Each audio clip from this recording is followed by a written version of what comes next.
Hello and welcome to another podcast from Assisi. My name is Solanus Mary.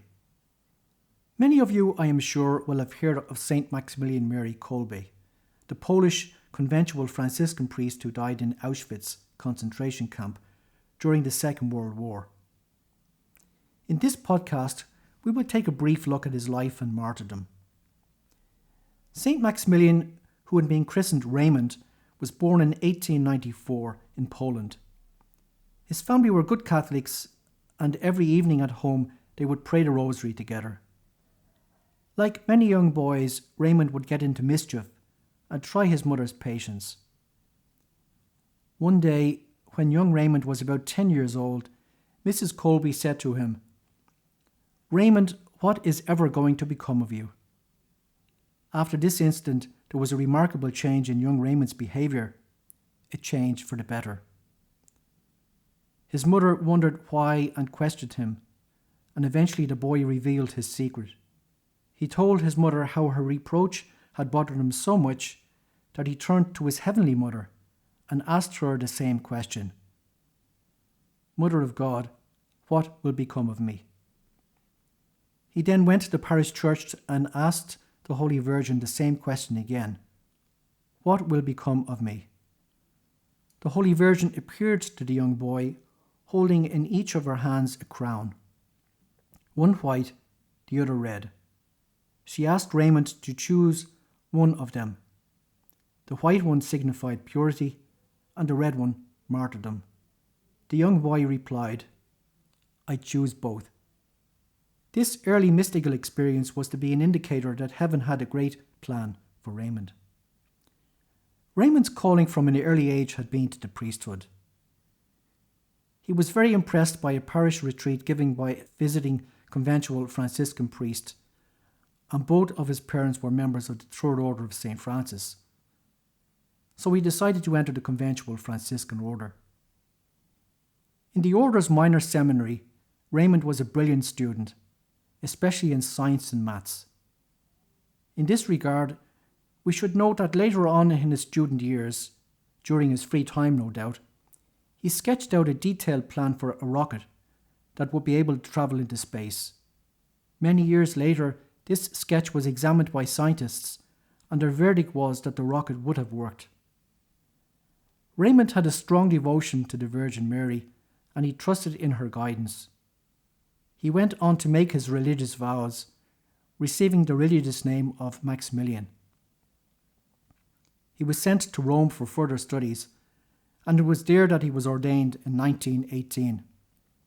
By the way, if you were in Rome, you should visit the church where he was ordained, Sant'Andrea della Valle, and the church where he said his first Mass, Sant'Andrea della Frati. I have visited both churches and can tell you that they are both well worth seeing. By 1927, Father Maximilian had been a priest for 9 years. In that year, he founded his City of the Immaculate, that is, the friary at Niepokalanów, near Warsaw in Poland, on land donated by a local prince. The first inhabitant of Niepokalanów was the Virgin Mary herself.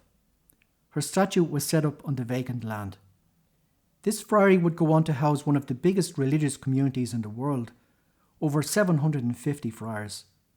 There, the friars worked in shifts on a large printing press in an effort to keep up with the increasing demand for the various Marian publications, such as the Night, published by the friary. However, the centre, the heart of the City of the Immaculate, was the chapel. In the chapel, the friars spent at least 4 hours a day in community prayers and meditation. During work time, silence and recollection were the norm. The Virgin Mary was constantly in the hearts of the friars. Whenever they did speak, they greeted one another with the words, Ave Maria. By doing this, they were greeting the presence of Mary in each other.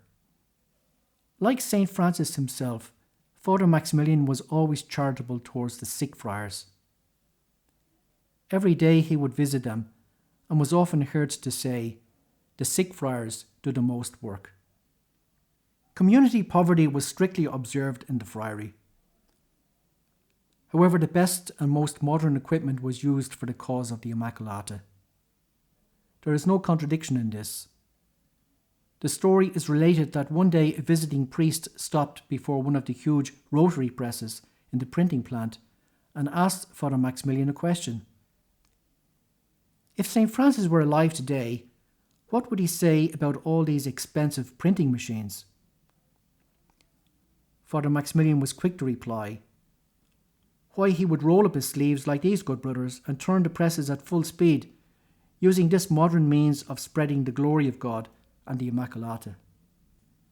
Regarding Father Maximilian's observance of poverty, I would like to relate to you a story that was told to me during my novitiate. It was in the early days before Neapocalanov, and Father Maximilian was outlining plans for one of his building projects. The Minister General of the Order, Father Bede Hess, was visiting Poland and was present in the friary.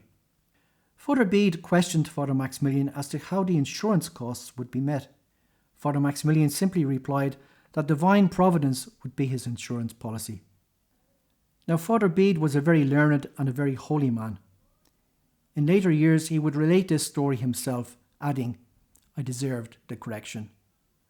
After the war, the canonization process for Father Maximilian began, and Father Bede was one of the many who gave testimony in Father Maximilian's favour.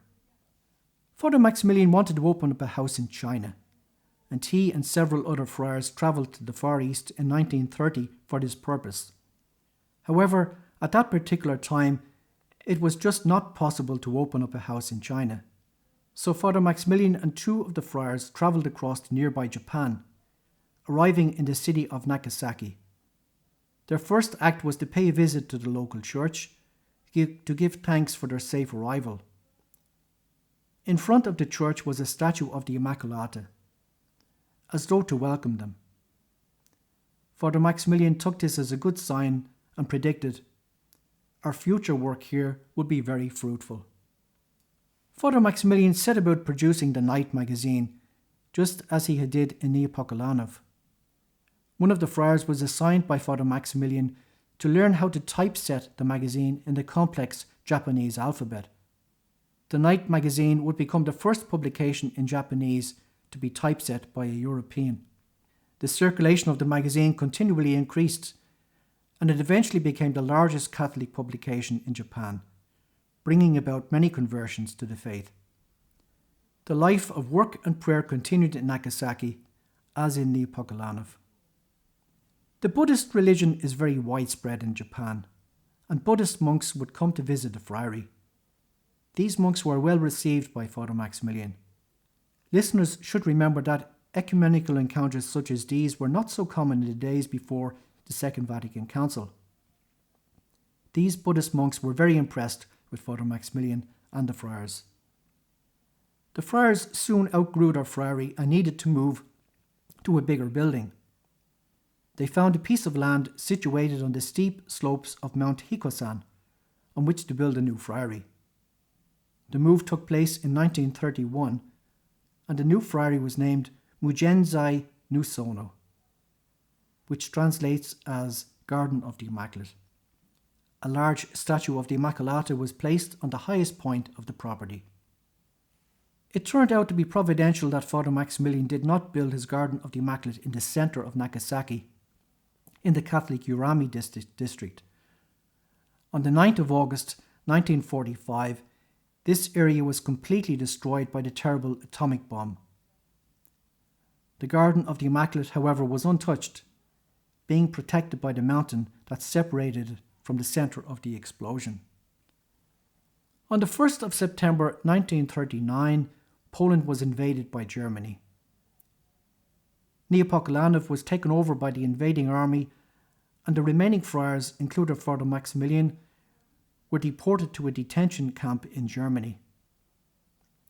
However, after some months they were allowed to return to Neapocalanov. Alas, freedom was not to last very long for Father Maximilian. On the 17th of February 1941, the Gestapo arrived at Neapocalanov to arrest him. Before long, he was being transported to the infamous Auschwitz concentration camp. In Auschwitz, Father Maximilian now prisoner number 16670, was assigned to a work group of prisoners under a capo or guard. A capo was in reality a common criminal. This particular capo was cruel to the prisoners, especially priests. He seemed to have a particular hatred for Father Maximilian and used to beat him severely. Despite his harsh treatment, Father Maximilian always found time to give spiritual help to his fellow prisoners. As well as hearing confessions, he would hold spiritual conferences secretly.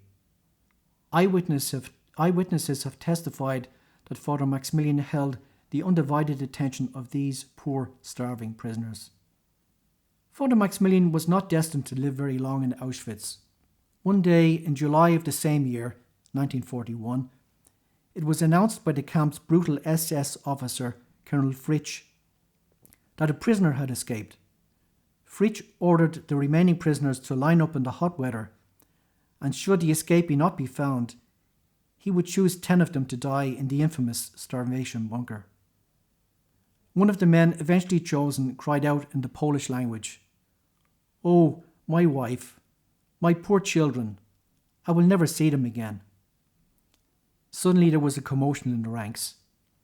A small, frail prisoner had broken ranks and stepped forward without permission. The prisoner approached Fritsch, removed his cap, and said in a low voice, "Please, Herr Commandant, I would like to take the place of that man." The Commandant turned to his fellow SS officer and demanded, "Who is this man? What is it all about?" The prisoner, number 16670, replied, "I am a Catholic priest, and I want to take his place." Incredibly, the commandant accepted the offer. This goes to show that even the devil obeys God. So Father Maximilian joined the other 9 condemned men, whilst the man he saved rejoined the ranks. The 10 condemned prisoners were sent to the starvation bunker. However, the Nazi jailers were not this time to hear the usual howling and curses from the bunker. Instead came the sound of prayers and hymns, as Father Maximilian prepared his fellow condemned men for the next life. 2 weeks went by. On the 14th of August, the eve of the Assumption, only 4 men were still alive. Of these 4 men, Father Maximilian was the only one still conscious. Father Maximilian was seated in a corner. When he saw the executioner approach with a syringe containing the poison that would kill him, he uttered a prayer and lifted up his arm to the killer. Then Father Maximilian, the martyr of charity and the hero of Auschwitz, passed on to his heavenly home with a serene expression on his face. Maximilian Mary Kolbe was beatified as a confessor in 1971 by Pope Paul VI. 11 years later in Rome, another great son of Poland, Pope John Paul II, proclaimed Maximilian a saint. A point of interest, the crowds at the canonization in St. Peter's were in for a pleasant surprise when the Pope came out for the ceremony.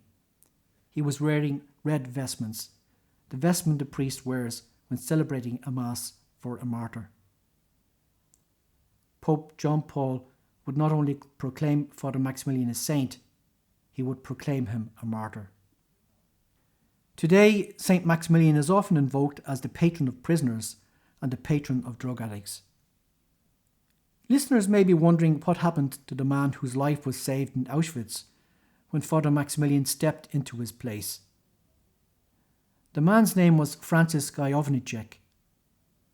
He survived the war and was reunited with his wife. Sadly, however, he never did see his children again. They had been killed during the Warsaw Uprising.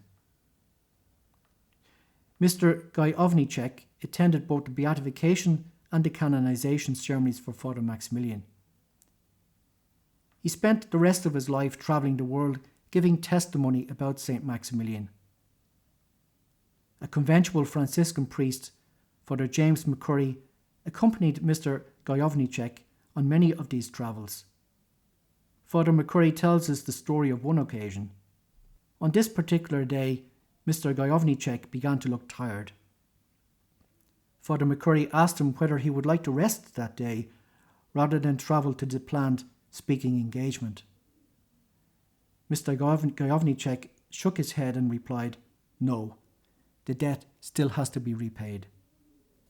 Francis Gajowniczek died in 1995 and is buried in the cemetery at Niepokalanów.